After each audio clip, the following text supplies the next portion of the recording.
This evening we have the pleasure of Susan Philipsz talking to us. I'll say a little bit more about Susan.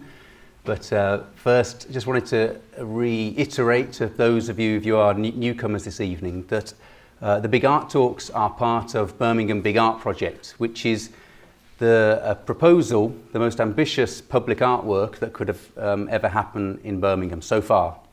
And hopefully will be a catalyst for many more in the future.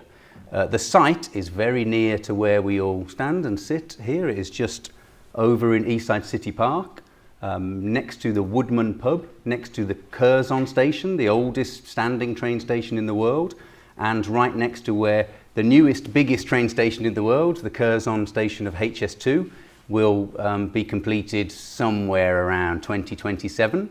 But this public artwork is to be attempt to be realised in 2018, which is the centenary of the Birmingham Civic Society, and partly picks up on the history and ambitions of the Civic Society to improve Birmingham and make Birmingham more beautiful as well. I want to thank our supporters, many supporters for Birmingham Big Art Project, and we will continue to need a lot of support to realise large-scale artworks like we will see this evening. But in particular, I want to thank BCU for their support for this programme and for this amazing space that we get to have all the Big Art Talks in, and also to Arts Council England for their invaluable support for the overall public engagement programme for Birmingham Big Art Project. So tonight we are going to hear from Susan Philipsz.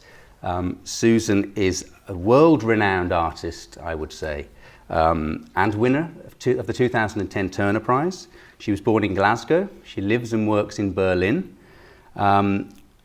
She has done so many things. It is very difficult to give you a very quick impression, but even just in the past couple of years, she's made works in very big, impressive, interesting, fascinating spaces like Kunsthaus Bregenz in Austria, in Tate Britain in London, and the huge Hamburger Bahnhof. I think really over the past 2 decades, Susan has been pioneering as an artist around the world, and I think we hopefully will see parts of that in a short while. But she's really exploring the psychological and sculptural potential of sound, and I think really testing audiences and users and lovers of art for what art can be and where it can be. But before that, we're going to hear from our format, which we're going to stick to for the whole thing, is to not only ask the artist to tell us why their work should be the one for Birmingham, but we are inviting 2 champions each time, a leader from Birmingham and a future leader from Birmingham as well, a student of some kind or other. I'll be inviting up Anita Barla to come and champion Susan Philipsz. Anita has had a 26-year media career with the BBC, very varied, from being one of the first regionally based bi-media correspondents to being head of the BBC's public space broadcasting. She's also presented Channel 4's Eastern Eye and other national programmes. Anita is currently chair of the Town Hall and Symphony Hall, and she is chair of the Creative City Partnership, I think a really important initiative that's happening that affects Birmingham and Greater Birmingham. She's the board member of the Greater Birmingham and Solihull LEP, the Local Enterprise Partnership. And she was chair of the MAC, so another really vital institution in our city. So I think has been a real influential person for us, and it's really great to have her come and talk about Susan's work for us. And but first I will invite up to tell us why he thinks Susan's work should be the one for Birmingham. I will invite Andy Ingemels. And Andy is studying his PhD in music composition at the Conservatoire here at BCU. Andy is an experimental musician working with alternative methods of composition that question the distinction between composer and performer. He's performed widely, not only in the UK, but in Amsterdam, Barcelona, Berlin, and Copenhagen.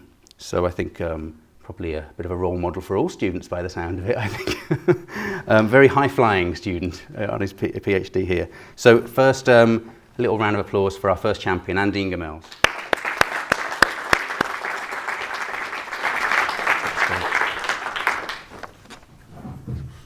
Thanks, Gavin. Birmingham needs its own Big Ben, a big art clock, something that makes people stop and look around, something that sculpts the air with sounds. Big Ben's bongs are used in big establishing shots for films of London. For example, think of Mary Poppins or the old ITN News. But does Birmingham have a similarly iconic sound? Does Birmingham have a sound that's instantly recognisable? Imagine a clock that bongs with Birmingham voices.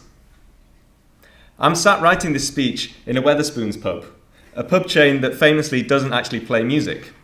But I'm surrounded by the musical sound of Birmingham accents. And I'm not just saying that to be nice or to be polite. The Brummie accent is described as floating, musical and melodic by non-native speakers of English. And this is a direct quote from page 229 of Stephen Thorne's sociolinguistic study of Birmingham English. So it must be true. So, let us have these voices welcoming travellers to Birmingham, welcoming them to a city that's filled with music. But this won't just be any old clock.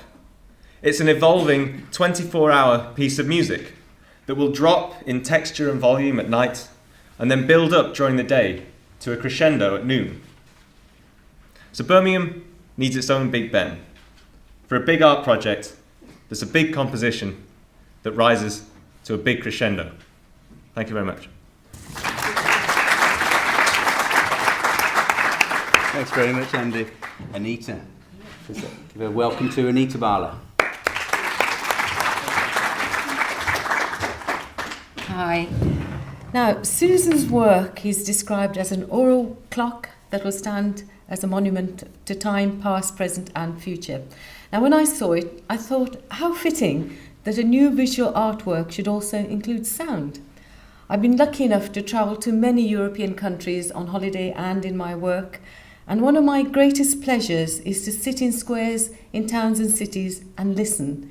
Invariably, as well as the hustle and bustle of life, the sound of time features in these moments of pleasure, with a near or distant clock reminding us of the passage of time, maybe encouraging us to pause and reflect. So the clock that Susan's going to create is no ordinary clock. The sounds of the clock will be made by the people of Birmingham in collaboration with the Conservatoire. How fitting. Birmingham's impact on the global music industry is criminally overlooked in comparison to cities like Manchester, Liverpool. Yet Birmingham has a rich, diverse and sustained history of music. We're a city with a strong tradition of music, from classical to bhangra, jazz, gospel, reggae to rock, and a buzzing underground music scene. We've got venues that every day offer a richness of musical experience, and many of our arts organisations work in schools to keep music and the sound of music alive. This clock will be a fitting tribute to our musical heritage and gives us an opportunity to pause for a moment, to look and listen. Sounds touch the soul and help us to sympathetically tune into our humanity. I believe music is capable of breaking boundaries to unite people from different backgrounds and cultural heritage. We're a young, diverse and modern city. I believe music is one of the most important factors in bringing people together. It can be a force of bonding people who may otherwise be poles apart. It can be a force for bringing people and thoughts and ideas together. And it's for this reason that I believe Susan's work is important to the city. Thank you.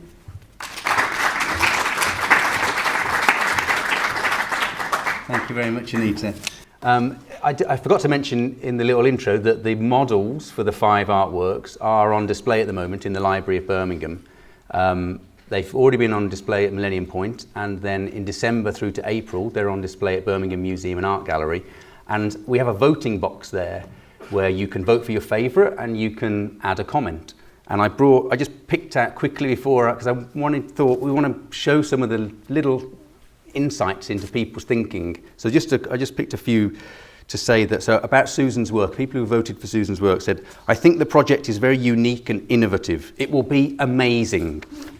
I really like Susan Philipsz' idea because I think it is the only one that cares about human interaction."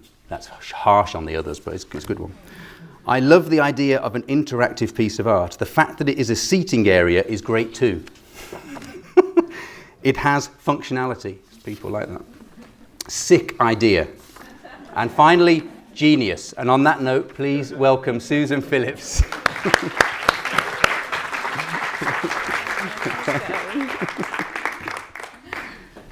Thank you so much, Gavin, and Anita and Andy. So I find it hard to follow that up.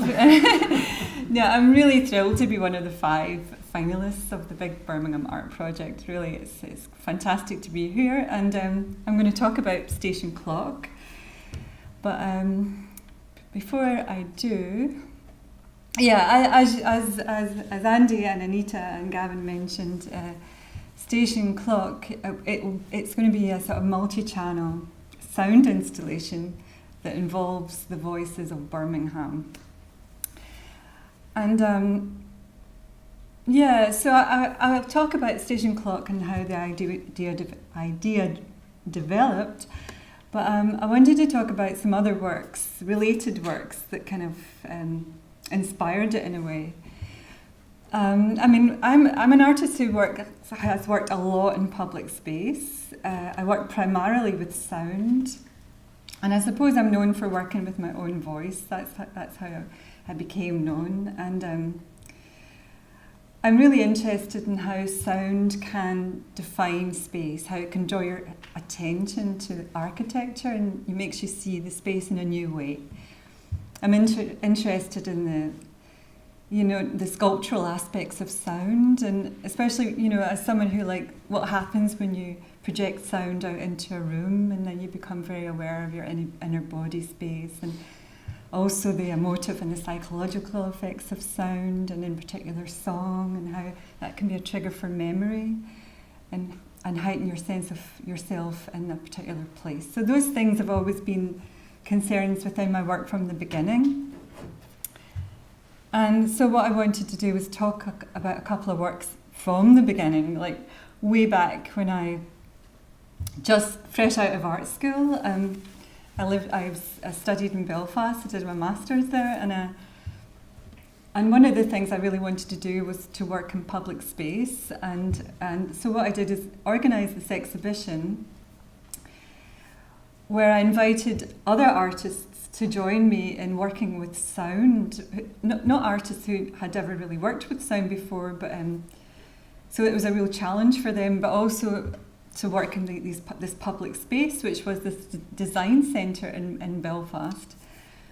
And I thought, so this is a long time ago. This was in 1995.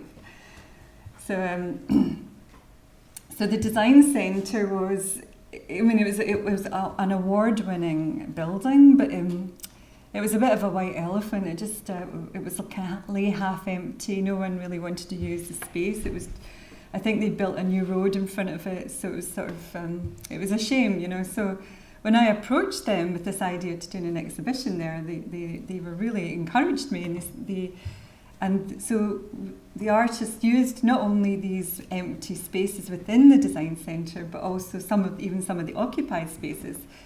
So that was like the first time I'd ever worked really with public space. And so what I did was I wanted to work with the stairwell. The stairwell had these incredible acoustics, really resonant acoustics, had an echo, and it was a very simple idea. I just recorded me two notes, A and D. So I had the higher note on the top floor and the lower note on the second floor. And every 15 minutes, the sound would be triggered and you would hear the sound of my voice, and it would fill very fleetingly the stairwell, cutting across all the other ambient sounds and really working with the acoustics. So it's very kind of basic installation, but I'm going to let you hear it. Yes.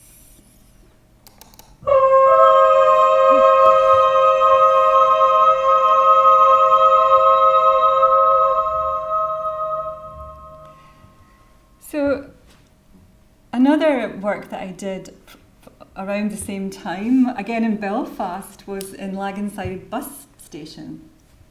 And, like I mentioned, I work often with my own voice. And for this particular installation, I recorded myself singing these melancholy pop songs in a way that suggested more that I was by myself than you might sing to if you're with an audience, like in a karaoke or something. This is more like to evoke a sense of solitude, almost like you're singing in your bedroom.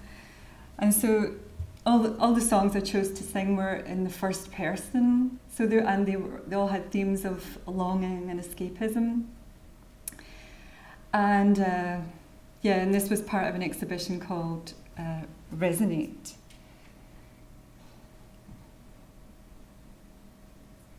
So I was interested as well in how people happen upon my works unexpectedly. You know, the people who use the bus station, they're not most of the time they're not really aware of their surroundings. They're just waiting to be somewhere else. And so what it does for those few moments is make them engage with their surroundings, and you become aware of the person next to you, and you become more grounded in the present.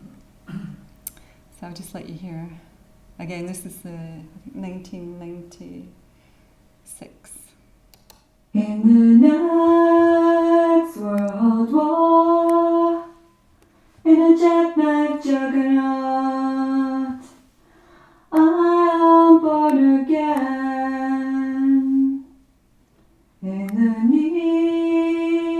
neon sign, scrolling up and down, I am born again.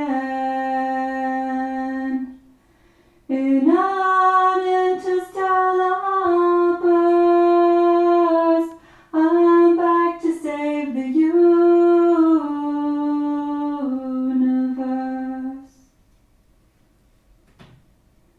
In a deep, deep sleep of the innocence, I am born again.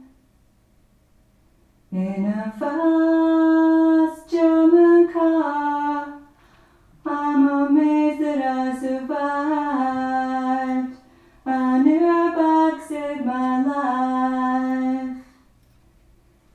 In an interstellar burst, I'm back to save the universe.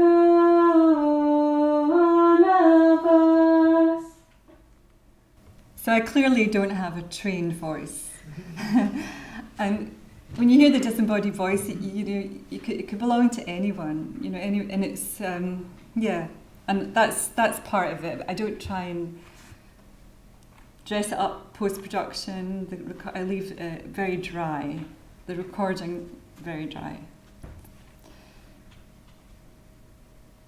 So it's almost like you're eavesdropping on something quite private and personal in this very public space.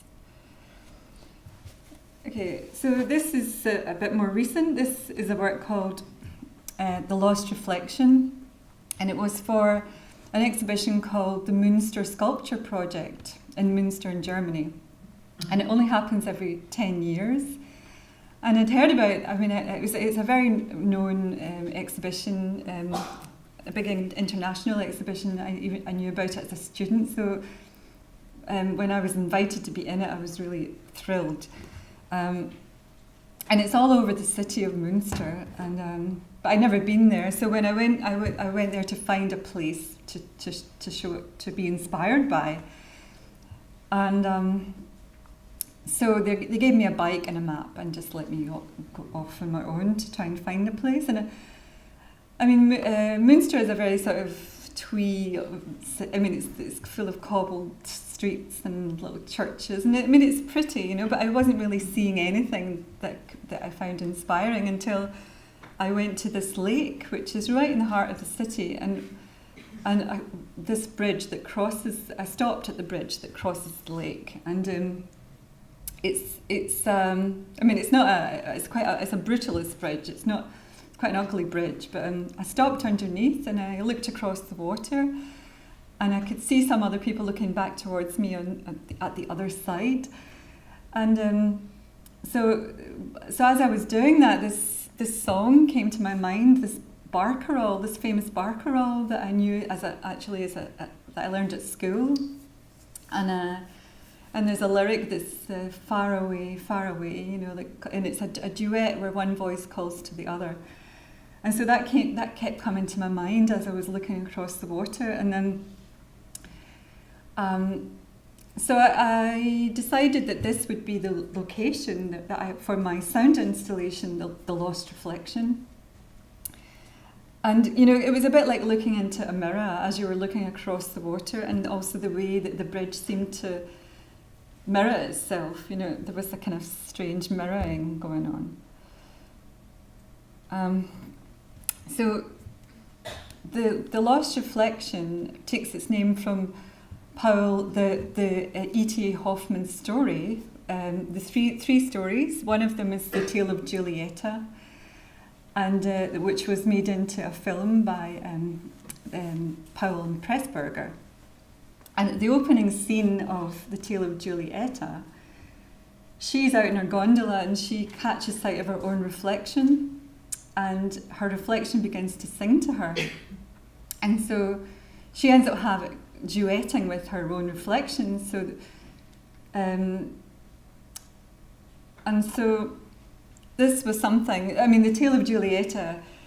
She ends up seducing Hoffman. She manages to steal his soul by capturing his reflection through this enchanted mirror.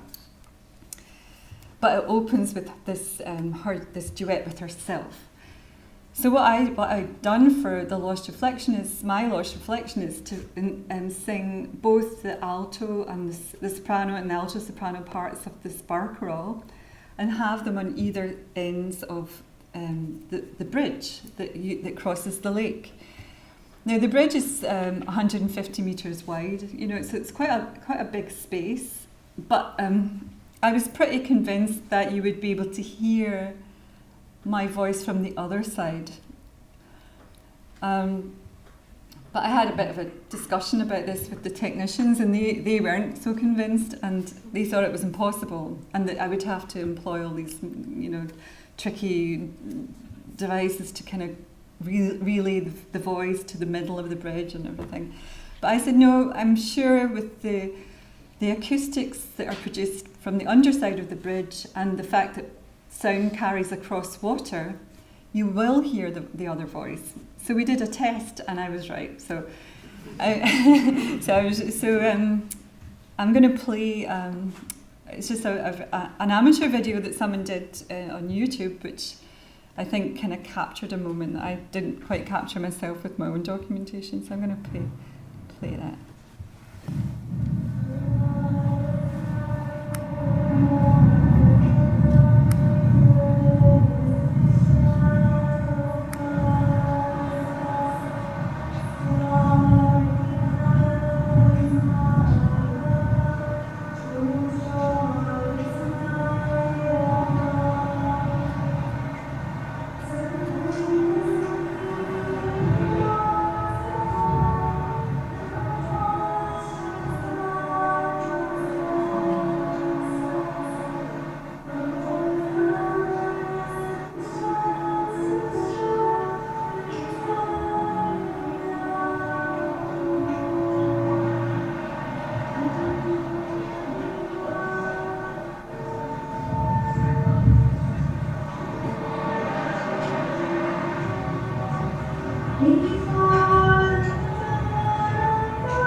So that played, I think it was every half an hour, and I like to work with intervals of silence between my installations in public spaces, so that the act of waiting and anticipation becomes part of the experience, or also happening upon it unexpectedly. You know, some people who didn't realise it was there all of a sudden encounter these voices, and then they become very aware of the space that they're in. And I had such amazing comments from the locals who lived in Munster about the work, and how that I'd turned this ugly place into something magical. And one woman said, I go down here, when I had a row with my husband, I came down here, it made me feel better, and yeah, things like that. So it was really touching comments. And so they've actually kept this work. The people of Munster, the city can acquire one or two of the works from the every 10 years, and I couldn't believe, I couldn't imagine that at that time in 2007 that they would want to keep a sound installation, so I was very honoured. But I decided that I didn't want them to get fed up with it, like to hear it every half an hour every day. I mean, it was fine in the context of the exhibition. So what we've done is have it only on a Sunday, every hour on a Sunday. So and it's still running fine, and we had a nice opening and stuff.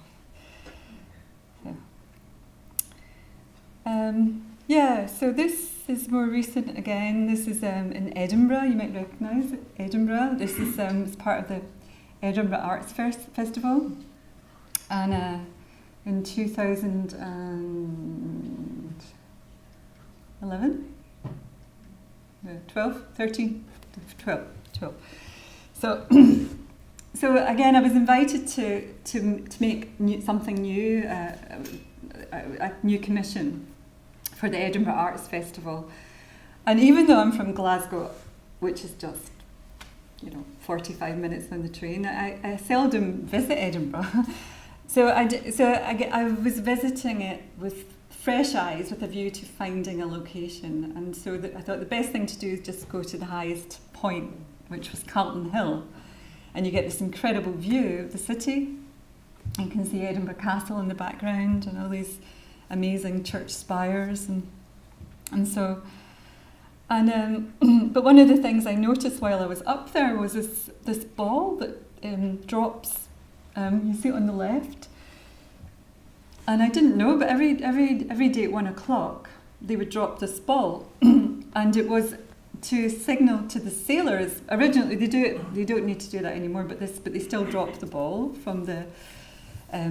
From Carlton Hill, and it's so that the sailors could, in the past, be able to set their chronometers from sea, because otherwise they would have had to have brought them up to the observatory to set them, and it took a lot of time to do that. But if they could see this ball drop at 1 o'clock, then they could just do it from their boats, But Scotland being Scotland, it can be quite not the best weather conditions, so sometimes you couldn't see the ball very well, and so they introduced the 1 o'clock gun, which is also still fired every day in Edinburgh from Edinburgh Castle.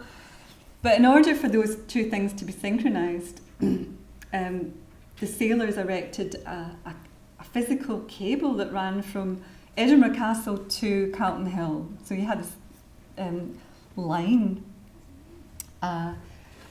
so that they were always completely synchronised. And they developed this map. It's called the time gun map. So that this would be from the location where the gun was fired, and then you would subtract time from it, so that you could get the time. So depending on where you were in relation to the centre, if you know what I mean. So I didn't explain that very well, but sorry. Moving swiftly on. And so this guy, he was a guy called John Robson, and he was an inventor, and he was a musician, and he invented the first siren. And the original siren was, I think his intention was for it to be, it was part of an organ and it could be played underwater. And so that's why he named it Siren, after the mythological siren. So I thought that was interesting. And of course, I was very interested in this dropping ball and the gun.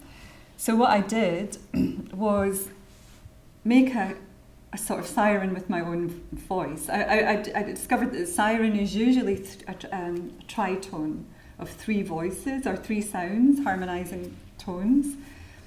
And so I again, very simply, just recorded my own voice with these 3 tones and have these speakers, these horn speakers, installed right across Edinburgh, from Carlton Hill right through, through the cemetery, through the Princess Gardens, right up to the Edinburgh Castle, just where the old cable would have run.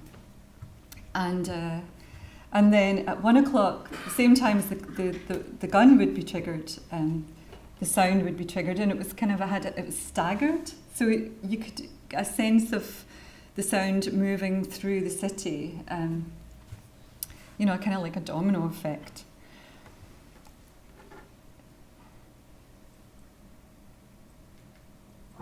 And I'm going to play a short film now, very short.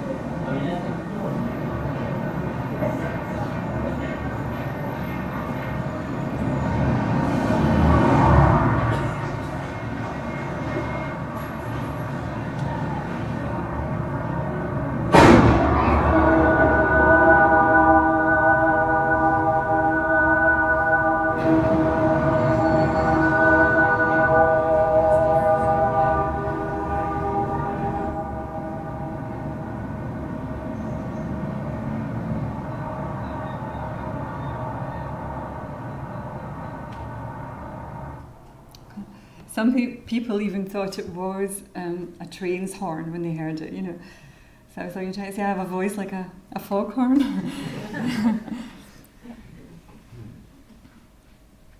Oh, okay. So this work is a work that I made for Documenta. Some of you may have heard of Documenta. It's an exhibition that happens every 5 years in the city of Kassel, again in Germany. And again, it's a very prestigious exhibition to be invited to be part of. And I actually had never been to Kassel, but of course I'd heard of Documenta, so I was really excited to go again to find a location.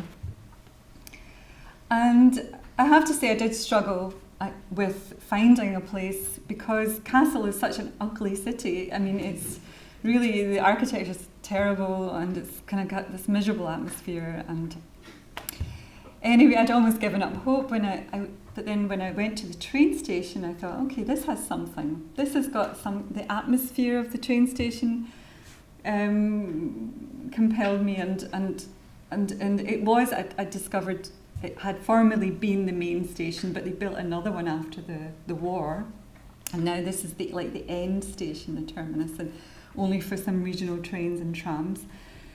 But it was really only when I walked to the platform's end that I got the idea that I would like to work with that space, that I imagined sound coming towards me from a distance, and I really wanted to occupy that space. So you would have speakers installed out on the tracks from far away. Again, a bit like Lost Reflection, so that you have the sound from a distance.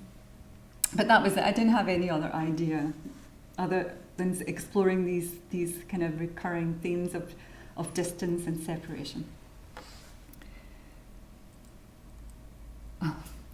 So once I decided on the location, I did some research and quickly discovered, to my horror, that the train station, the reason why Kassel was so ugly is because it was one of the most heavily bombed cities in Germany, because just beyond, if I was just to follow those tracks around the bend, it would have led me to the Henschel and Sons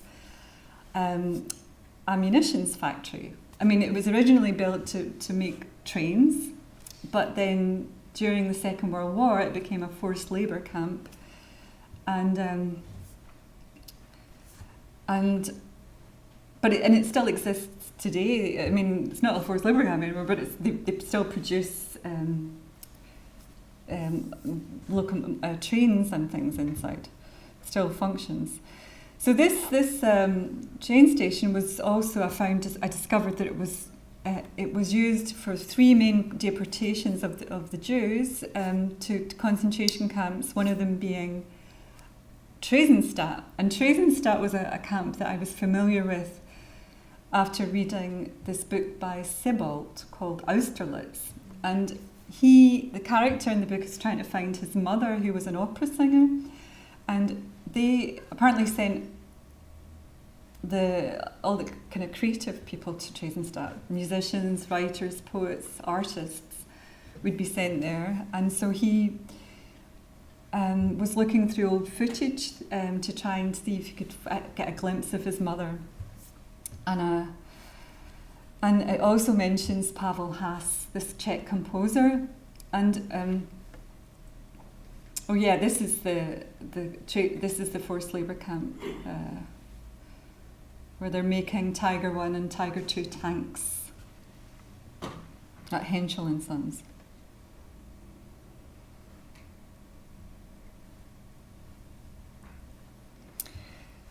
So while Pavel Haas was there at Theresienstadt, the Nazis decided to make this propaganda movie for the Red Cross, this visit, and or to prove that they weren't as bad as the people thought they were. So they made this movie called Theresienstadt, which features lots of different things, a children's choir, and one of them, and people smiling and playing football, and what then there's also this study for strings, and Pavel Haas which Pavel Haas composed, and you can see him at the top. But then, and it was directed by Kurt Geron. He was in this film with Marlene Dietrich, the Blue Angel, and he was really famous.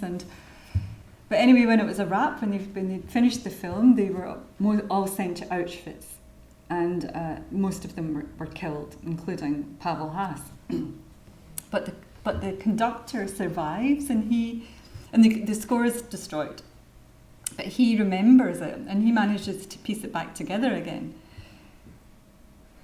Okay, this is Kassel after the war, bombed, or during the war, really badly bombed, just to give you an idea.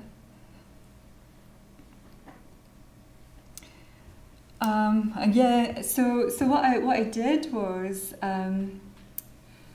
I recorded Study for Strings, but I only used two of the voices, two of the instruments, the viola and the cello, and I got them to play their parts from the entire composition, but to play them tone for tone. So every tone was separated and coming from its own speaker that was out on the train tracks. So what you heard was very different from the original composition. It sounded, because there were only two voices from the entire composition, it sounded broken up and fragmented, and also because it wasn't properly in sync, it sounded a bit like broken down. I mean, the original it's very emotive. It reminds you of trains moving through landscape, but this my version it was more lumbering, kind of broken sound that was scattered and fragmented across a very wide space.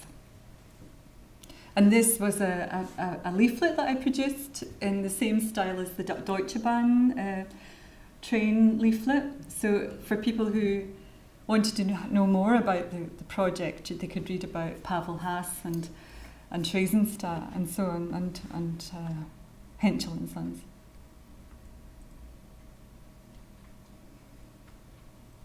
And so the work came every 30 minutes, and it lasted for 13 minutes. So there were these intervals between, and it took some time for you to walk to the end of the platform. And people often said to me that was really felt that was part of the experience, just the waiting or hearing the sound from a distance as you approached it. Oh, and here's the film, sorry.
This exhibition was on for 3 months, but it involved a lot of, going out with the decibel reader, making sure the levels weren't too high, and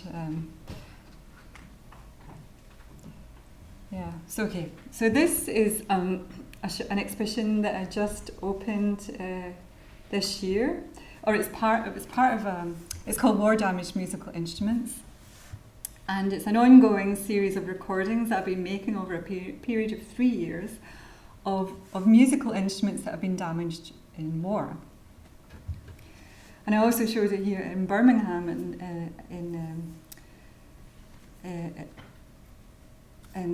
when was it? Oh God, in 2014. Yeah. And but more recently, I showed it at Tate Britain, and it just finished this year. So the idea came when I visited this musical instrument museum in Berlin. And they had this vitrine which was displaying these broken instruments, and this being one of them. And some of them were really badly damaged, like into fragments. So there was a broken glass flute, really battered, and trumpet. I mean, I found them to be extremely evocative objects, and I was wondering, well, of course they would never be able to play music anymore, but what would happen if you tried to produce sound with them? Because they were all wind instruments, and so I was imagining what kind of sound you could produce by blowing through them. And so I asked if I could, here it is, I asked if I could, I met with the director. She was very interested in my idea, but she felt that the instruments were too fragile and that she wouldn't give me permission to work with them. And I was devastated because I really wanted to. But the good thing about it was that it spurred me on to continue to look for other ones, and I went on this long journey. Took a long time to find them, and at first I thought they don't exist anywhere else, because I wrote to so many institutions, musical instrument museums mainly, and they all got back. They would say, "Oh, we used to have some, but we threw them away, or we repaired them," or So they were all mainly very positive and interested, but just didn't seem to have anything like that until one in Sonderhausen in Germany replied and said that they had a bugle with a bullet hole through it. So I was really excited. I packed up my recording equipment, hired a musician, and we went out to Sonderhausen, which is like in the middle of nowhere. And right enough, it had this bugle with a bullet hole. And we didn't know much about who the person was who owned it or who was the last to play it. But we knew that it had been damaged in war. And so it was really, so that was the start, you know. And then another from Nuremberg and Munich. And so I started to make these recordings in Germany, and then but then I got responses from the UK, and I had an incredible. I couldn't believe it when I was given permission to work with a bugle from the balaclava bugle from the Charge of the Light Brigade, you know. So that was in Twickenham and Neller Hall, and then, or was that Nottingham? Yeah, Nottingham. Sorry, yeah, Nottingham. That's Andy knows. Nottingham. So we went to Nottingham and recorded that, and so then I was building up quite a few by this time. Here's the film. Sorry. This may not be original because it's a completely different colour. So that's one of the issues. I mean, it may well be that it's been put together from different instruments that have been damaged.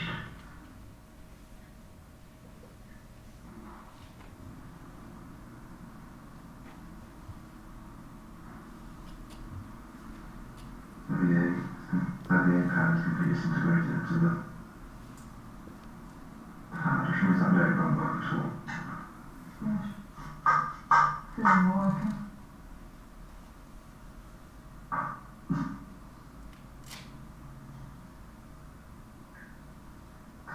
But in the same key, because that note on this instrument won't work.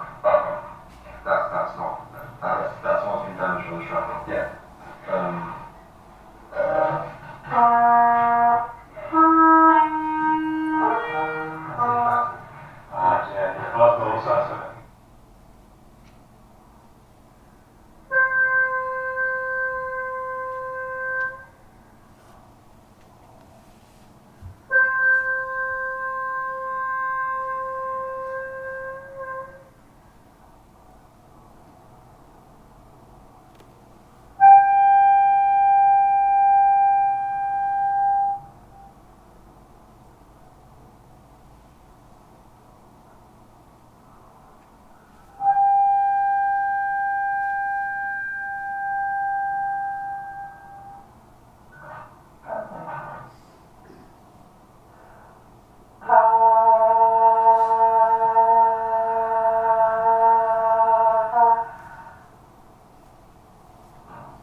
Wir probieren es mal so, es kommt darf ruhig pragmatisch sein, Hauptsache es gibt keine Spuren. Mhm. Ja, da ein bisschen.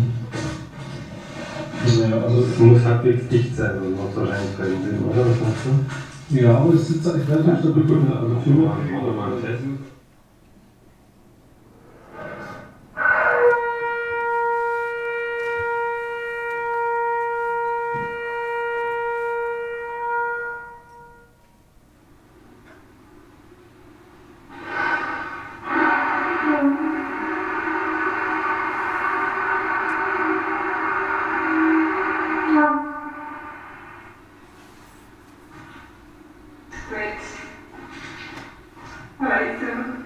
Das sieht gar nicht schlecht aus, oder?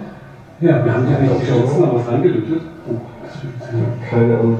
Da bewegt sich einiges an dem Teil. Ja. Das heißt, es ist jetzt zusammen durchspielen, ne? Reingesteckt und An den Klappen sind keine Polster. Das heißt, hier ist der wird nicht viel. Wo fasse ich es an? So. Ja, das Kann ich das hier? Ja. Ist alles dran. Und also hier unten ist eine Hand, ist eine Daumenstütze hier unten. Hier kannst du. So, genau. Okay, und oben. Ja.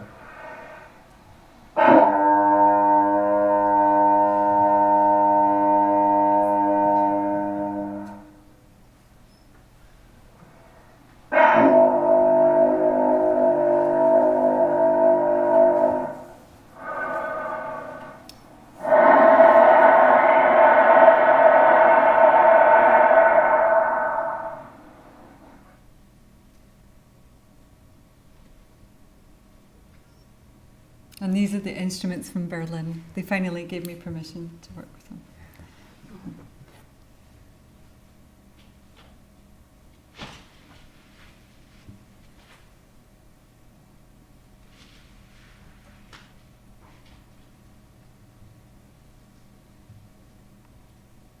And what was important about these instruments was they were civilian instruments. They were found in a bunker in Berlin, the Munz bunker. And the others were all military instruments.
So what I was asking them to do was record the 4 tones that make up a particular tune. Just going to move it on now. A particular tune called The Last Post, and I'm sure you're familiar with it, but it's one of the signals that you would hear during wartime. Originally, that's what it was for. And the signal horns had different tunes that would mean different things, and this one meant, if you heard the last post, it meant to come back in from fighting. You follow this tune, you come back in from fighting. So I asked each of the musicians to play the instruments, the 4 tones that make up the tune of the last post, and record them individually. So this is how it was presented at Tate. I showed all 14 of the instruments, and one of them, it was just 2 days before the opening in the Devine Galleries, was the bugle from the Battle of Waterloo. And it had been on tour, and they couldn't let me record it for that reason, but then as soon as it arrived back, we got into Naylor Hall, and we recorded that as well. So that was amazing. So at the opening, you had like the balaclava bugle, which was, I mean, some of these horns we had so much information on. I mean, especially like the balaclava bugle, we knew the person to play it was a boy called Billy Britton, and he sounded the charge, but he fell, and he was dying on the battlefield, and a Cossack tried to take his bugle as a memento, and he leant down and to take it with the sword, but he wasn't successful. He just only managed to lance the bell of the bugle, and so it has this slash in it where this Cossack had tried to take it. And so Billy Britton is taken away to the hospital, and he was nursed by Florence Nightingale, but sadly he doesn't survive. But this incredible story survives, and the bugle, the balaclava bugle. So we have that, and calling across the space to the horn from the Battle of Waterloo, which was found beside a little 14-year-old drummer boy, and they found this little note pad in his pocket with the bugle notes. So he was obviously playing that too, and they found that beside his body. So some of the stories are really sad, and so it describes exactly where it was in the Devine Galleries, and I was really pleased to get to show it there, because it has this incredibly long space, and I could work with the call and response across the space, and you'd have the German horns calling to the British horns, and it really utilised the acoustics again. The acoustics of the space were very interesting, and some would say challenging. But for me, it really worked with these recordings of the horns. So I'm going to play again a short film. This is as it was in the Devine Galleries. I mean, I really wanted to keep the floor space completely clear so people could walk through it, and I worked with these archways suspended about 3 meters high. And it starts off in the Theseus Temple in Vienna, which I'll tell you about after.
Devine galleries had been really badly damaged in the war because of a bombing.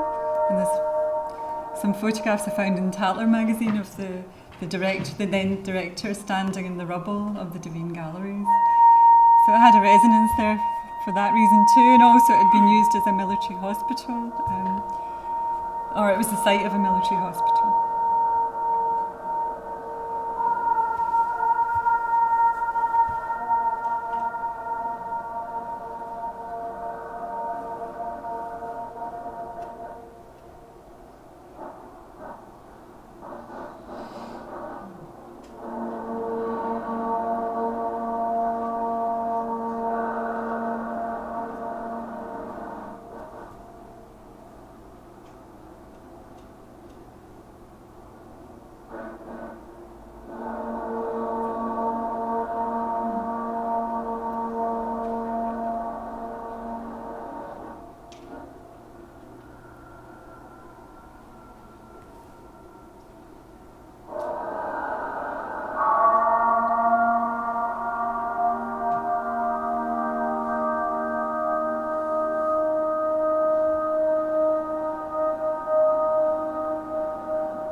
Sorry about the distortion, I don't know what's...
I just wanted to play it to the end because they have the balaclava bugle right at the end, but it's just coming up.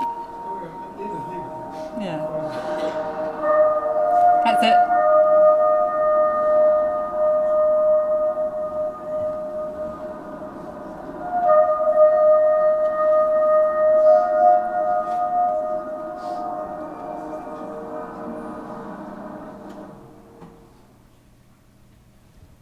Okay.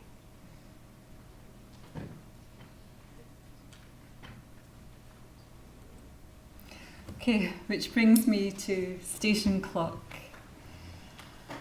And, well, as we talked about earlier, station clock, if it were to be realised, would be a multi-channel audio installation involving the voices of the people of Birmingham.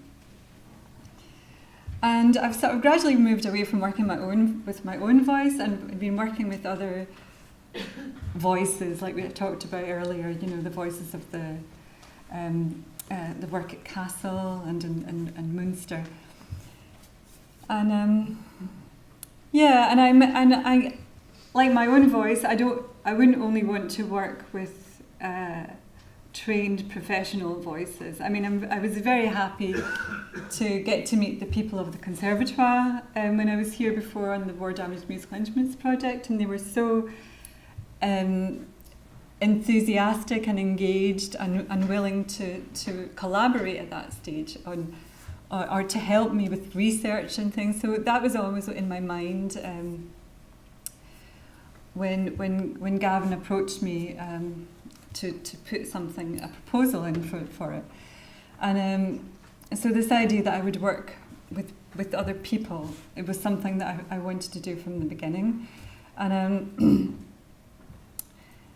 And yeah, so the idea would be that the sound, it would gradually build up. So at 1 o'clock there would just be one voice, and then at 2 o'clock there would be two voices, but then I wouldn't use the same voices. There would be so at 3 o'clock there would be three other voices. So by the time 12 o'clock comes around, you have 156 different voices. So the idea would be to, like working with the 12 tones, which, I have that up in my studio. This that you saw earlier. That's something that I look at every day. I refer to every day in the studio, and it does remind me of a clock face. And every train station has its clock. It's an integral part of the infrastructure of the station. To know the time. So that's kind of where the idea came from, and we were talking about using all different types of voices from all walks of life. From professional.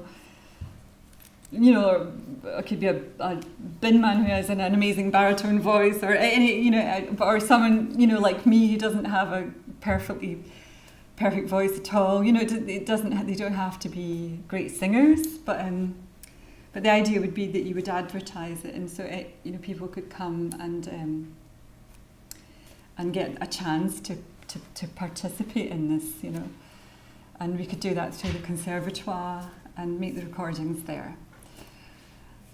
And at different times of the day, so the work would change with the ambient sounds levels of the day. So at 12 o'clock, which is the sort of, I guess, the loudest part of the day, that's where you have this crescendo of voices. But then when it's quiet, as it's a 24-hour clock, nighttime, the sound level will be much quieter. It's quite a very rudimentary kind of model. I've been having lots of discussions with, architects and acoustical engineers, and what the best position would be for the sound to be projected. Because as it is in the model, it's just projected up into the sky, but it would have to be a certain angle and things like that. So those have been the discussions that I've had since. But I hope the model, for those of you who have seen it, will give you an idea of what the station clock will be. So that's it. I'm just going to leave it there. But I really hope you have questions for me. I really like questions.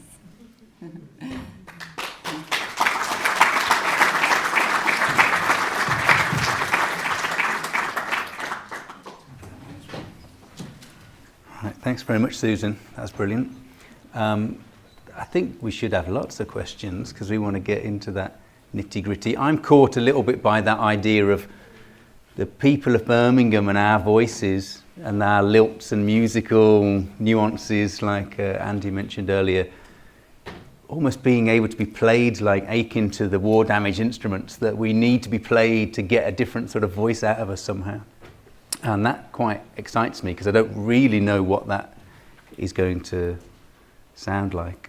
But I hand it out, because last time we had some really good questions, like really practical, really, or really poetic, whatever you want. And we've got a mic just to hand around.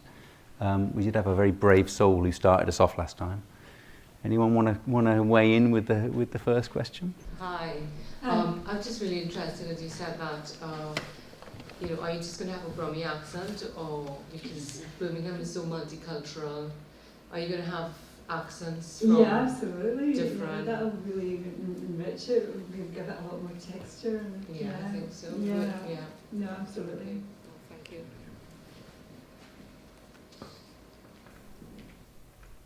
I mean, do you think that idea of the 156? Yeah, 156. Yeah, I think that's part of the conversation in a way. I'm looking forward to seeing how that works out. But in some ways, I think it will be about people coming back as well, I imagine. Exactly with that, like saying, are there 156 accents that make up what Birmingham is? Or We've got more actually. I think if you there's something like 100. different areas, district, countries that are represented in Birmingham. Yeah. So we'll have no problems finding Yeah. them. But there's probably 156 different types of Birmingham, like old-fashioned Birmingham accent in a way. It's like such I a... think we can get Ozzy Osbourne. Oh yeah. I reckon. You think? We know someone who knows him. Could you put We a want word Ozzy in? Osbourne. Anyone else got a question? Or a recommendation of a voice that we want to... What is the structure going to be made of? Well, it'll be made of all the tones from the chromatic scale. So it's, it'll be very simple. It'll just be like at 1 o'clock, just one voice. It could be very, but and then 2 o'clock it'll be two voices, and with two voices with the two tones together, and then. There won't be anything physical to see. It will just be sound. Well, you'll have this. Can you go? Yeah. You'll have this. Yeah, that's what I wondered. What that was going to be constructed out of. Oh yeah. Well, it'll be constructed out of something permanent, not wood, but yeah, it'll be constructed out of probably concrete and but comfortable.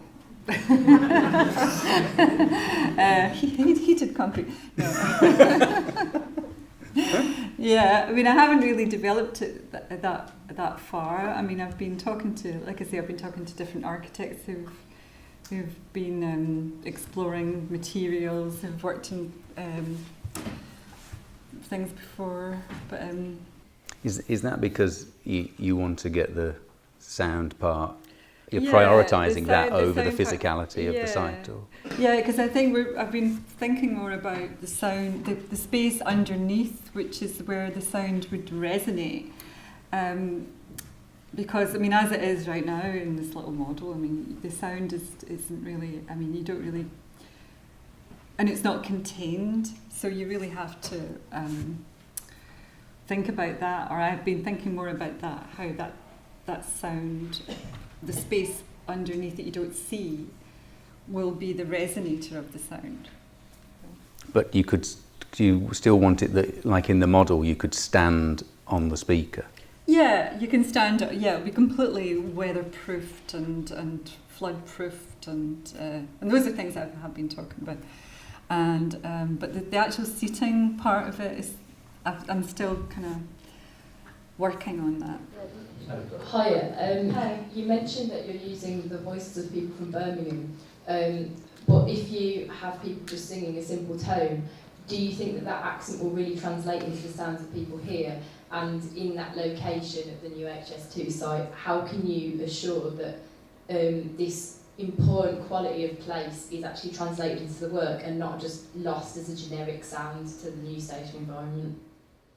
Well, yeah, I mean, it's a good point. I mean, it depends on what kind of voice, if it's a trained voice. I mean, I'm sure you won't pick up on the accent as much as you might if you were... but I do want to have a variation of different types of and ways of singing, not only projecting your voice as you might if you were a professional singer. And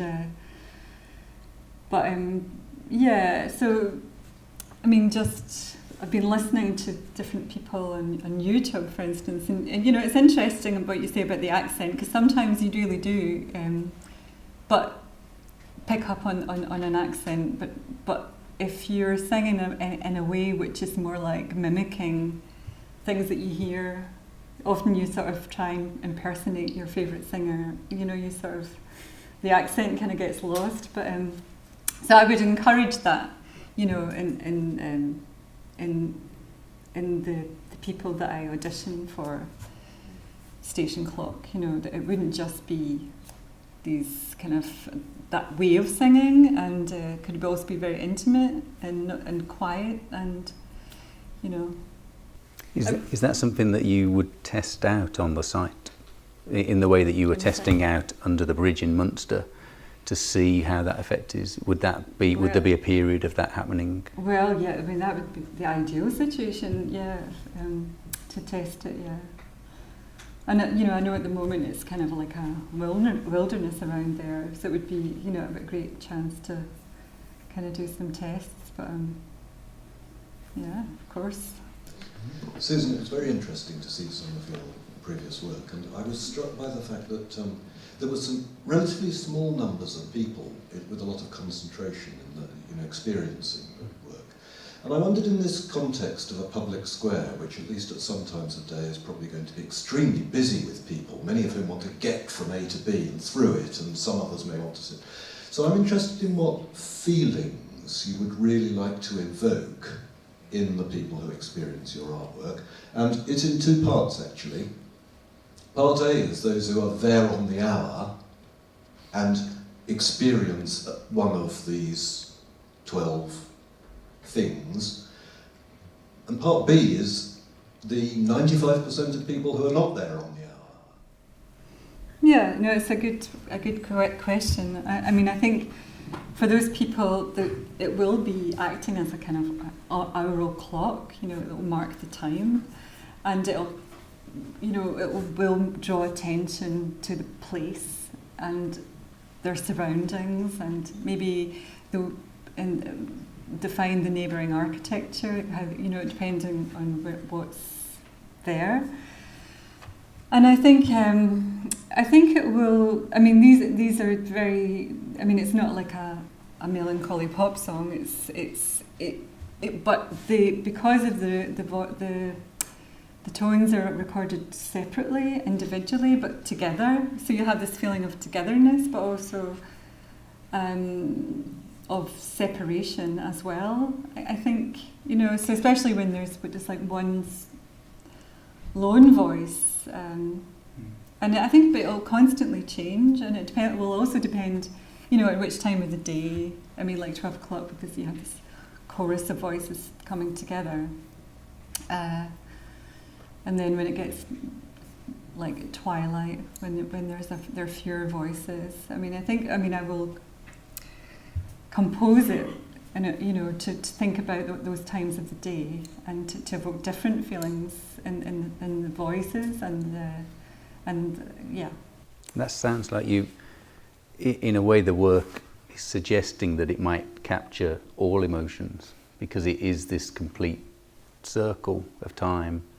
I mean, and public art is as much as what the artist has done as what other people do within that space, really, and what happens around it, and whether HS2 comes in and opens at a certain time, or what's happening on the building site around it. I suppose I quite like that we don't know what happens at 3 a.m. in Eastside City Park. Some people may know, but it's I think if that's announced as this big artwork that is a permanent sound work in that city, I don't imagine it would take that long before there wouldn't be 95% of people who don't know that a sound is going to happen, and maybe they have heard it or haven't heard it yet, but they still know that is going to sound in the way that Big Ben is going to sound.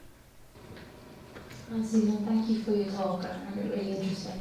And I noticed from your earlier works from art school and beyond,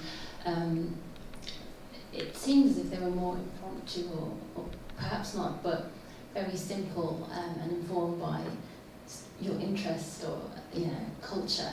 And then as you shared more examples, whether that would be in Edinburgh or Kassel or Munster, they began to be more informed by research and history and just so many fascinating things. It made me question, how did you actually then filter through all of that to then decide on something that's so simple and to then deliver your voice in different sites or sound in such a pure and refined manner. I think that's definitely echoed repetitively through your works up till showing in Tate Britain or in Venice, and I think it's amazing, ephemeral qualities as well.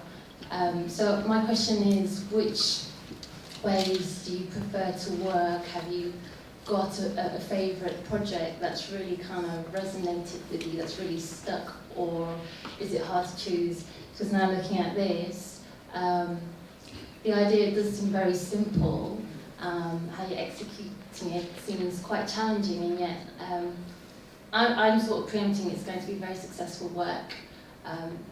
So my question is, what's your preferred way of working behind the actual delivery of sound with regards to research?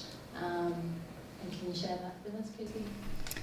Yeah, well, thanks. It's an interesting question. I mean, before, my practice was, I wouldn't say it was a studio-based practice that I had. Well, I didn't have a studio, so I would be finding locations outside, you know, and I would encourage other artists who also didn't have a studio-based practice who had the same interest in architecture and defining space. This is when I lived in Belfast, and then it became very studio-based and very, you know, really needing to be by myself in the studio when I made recordings, but more, and then working with my own voice, and but more recently I've been brought out of the studio and working and. It's brought me to other places like these archives, these incredible archives where, you know, I feel really privileged to get access to, and, you know, some of these horns which hadn't seen the light of day for like over 100 years, you know. It was just incredible to be there and witness that, wasn't it? You know, to sort of, it was quite emotional to sort of see, and you wonder and think about who the last person was to play that. So I'm very interested in history, and some of the places that the work has brought me to has been incredible. Again, more recently, I made a work that was inspired by Marconi, the pioneer of radio. He had a boat called the Electra, which was. He made his first transmissions, but then it was sunk and lay in the Dalmatian coast, and finally it was chopped up into pieces. But it was claimed by various institutions, nautical institutions, science museums, and I visited every part of this boat, and which took me again to the most incredible places. So this is. That and war damaged musical instruments and the other more recent projects have brought me out of the studio again. But I always enjoy, if I do make a work in the studio, like in Documenta, what happens then when you put it out into public space? Because sometimes you can only imagine. I mean, you don't have often a big enough space to test, you know, the work. So you can only hope that it will work. I mean, obviously, I'm going to lose something from having it be, you know, fight against the other ambient sounds of the river or in lowlands or the traffic or the train trundling overhead, but that all becomes part of the experience, you know, and but it's kind of nerve-wracking, so you don't really know until you try it, you know, and then. But then when I've taken that same work and it's been brought back into a controlled environment like a museum or a gallery, you know, you get the intimacy back that you've lost, might have lost, you know. So yeah, but that's not deviating from what you asked. But yeah, but more recently I've enjoyed these journeys, these incredible journeys. Susan, I'll be interested to see how this idea of yours could be developed by elevating it some way, perhaps, to facilitate the resonance of the various voices, bouncing them off something, don't know what. But my real question is, what is it about this idea, your idea, that you feel will help make this city, Birmingham, recognisable, different, if you like, around the world? That's what I'm really interested in. Well, I'd like to think that it's quite a unique clock, and that it's it's not just, you know, like you're. I don't want to say without sounding. Yeah, that it's both involves the voices of the people of Birmingham, but it also kind of evokes, you know, your own sense of yourself, and you know, it's kind of like both at the same time. You have this kind of moment of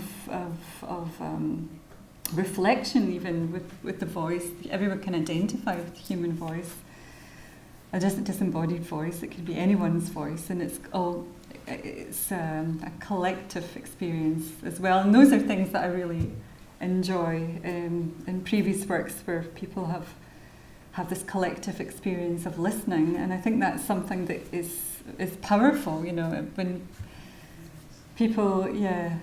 So I think it's both about the collective voice, but also it's about, well, kind of like the opposite, you know. It's what the voice, the untrained voice, does. What it can. It's more about your own sense of yourself. So that's what I'm hoping this work will do. And I think it's, as it's working with sound, I think it gives it a more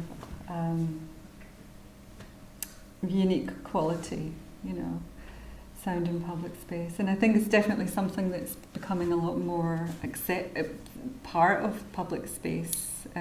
Certainly in my own practice, where I've been asked to make permanent installations, like I'm in the middle of one now in Rotterdam, on the Erasmus Bridge by the water, and in fact we're going to hear more about that tomorrow, which has involved a lot of tests with the neighbours and meetings and discussions about. You know, and really involving with them. I think it's very important to do that. You know, that they're informed and they're involved, and so far that's been very successful. We will have to round up tonight. Thank you all for your patience. We've kept you here because we've had so many things to say. Thanks very much. Please, a final round of applause to Susan Philipsz.